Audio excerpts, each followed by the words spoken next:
पुणे शहरातील वाढती वाहतूक आणि नागरिकांना भेडसावणाऱ्या कोंडीच्या समस्येवर उपाय म्हणून विश्रांतवाडी ते धानोरी या अत्यंत वर्दळीच्या मार्गावर रस्ता रुंदीकरणाचे काम वेगाने सुरू करण्यात आले आहे। या पार्श्वभूमीवर अनेक वर्षांपासून उभे असलेले जुने पिंपळ वृक्ष हटविण्याची मोठी कारवाई प्रशासनाकडून करण्यात आली। या निर्णयामुळे वाहतुकीस दिलासा मिळणार असला तरी पर्यावरणीय समतोलाबाबत प्रश्नही उपस्थित झाले आहेत। विश्रांतवाडी धानोरी मार्ग हा पुणे शहरातील एक महत्त्वाचा दळणवळणाचा दुवा मानला जातो। दररोज हजारो वाहनांची वर्दळ या मार्गावर होत असल्यामुळे अरुंद रस्त्यामुळे मोठ्या प्रमाणात ट्रॅफिक जॅम होत होता। विशेषतः सकाळी व संध्याकाळी नागरिकांना तासनतास वाहतूक कोंडीत अडकून पडावे लागत होते। त्यामुळे गेल्या अनेक वर्षांपासून या रस्त्याच्या रुंदीकरणाची मागणी स्थानिक नागरिकांकडून सातत्याने करण्यात येत होती। प्रशासनाने अखेर या मागणीची दखल घेत रस्ता रुंदीकरणाच्या कामाला गती दिली।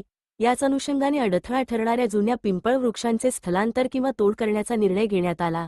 संबंधित विभागाच्या देखरेखीखाली ही कारवाई करण्यात आली। या कारवाईवेळी माजी आमदार सुनील टिंगरे, माजी उपमहापौर सिद्धार्थ धेंडे, रवी टिंगरे, सुहास टिंगरे, नंदिनी धेंडे, शीतल सावंत, राजू बेंगळे, राहुल बनसोडे, सुनील घाटके तसेच अनेक सामाजिक कार्यकर्ते उपस्थित होते। स्थानिक लोकप्रतिनिधी आणि कार्यकर्त्यांनी या कामाला पाठिंबा दर्शवत नागरिकांच्या सोयीसाठी हा निर्णय आवश्यक असल्याचे मत व्यक्त केले। दरम्यान रस्ता रुंदीकरणामुळे वाहतूक सुरळीत होऊन अपघातांचे प्रमाण कमी होईल, तसेच परिसरातील विकासाला चालना मिळेल अशी अपेक्षा व्यक्त केली जात आहे। व्यापारी आणि स्थानिक रहिवाशांनाही या निर्णयाचा फायदा होणार आहे।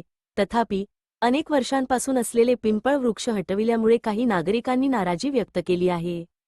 पर्यावरणप्रेमींनी झाडांची तोड टाळून शक्य असल्यास त्यांचे पुनर्लागवड ट्रान्सप्लांटेशन करावे, तसेच तोडलेल्या प्रत्येक झाडाच्या बदल्यात किमान दुप्पट वृक्ष लागवड करावी अशी मागणी केली आहे। यामुळे आता विकास आणि पर्यावरण यामध्ये समतोल साधण्याचे मोठे आव्हान प्रशासनासमोर उभे राहिले आहे। आगामी काळात रस्ता रुंदीकरणासोबतच हरितपट्टा निर्माण करून पर्यावरण संवर्धनावरही भर दिला जाईल का, याकडे नागरिकांचे लक्ष लागले आहे।